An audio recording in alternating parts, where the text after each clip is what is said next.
আরে বলিস না আমি করি শশিন্দা বাঁফাইতে আছি। তো শশীন্দারে তো এরম হানির মধ্যে বাফাত কিলে ভিটামিন দিতে কিনা আর ভিটামিন তো রাখতে ফরমালিন দেয় হেরা একটু বাঁফাইলে ফরমালিনটা যায় আর বাঁফাই রান্না করলে অনেক মজা অনেক মজা। কি এটা কথা অনেকে আর তো জানো কোনো কিছু বাফায় না কই ভিটামিন দেবে কিনা না ভিটামিন যায় না 2 মিনিট পানি বলকাইলে তারপরে দিস তো আবার ঠান্ডা পানি দিস সর সর সর এনোতে না ওই যে পানিতে রাখবো পানিতে ডালি দিলে তারপরে এটা সিদ্ধ হয়ে যায় না আর কি ঠান্ডা হয়ে যাবে। ও আচ্ছা আচ্ছা আচ্ছা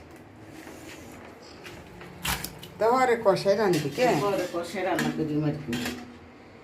তখন দেখবি আজকে দেখবি শশিন্দার একটা কিরকম একটা গন্ধ আছে না এই গন্ধটা লাগে না অনেকে শশিন্দা খায় না এই গন্ধের কারণে।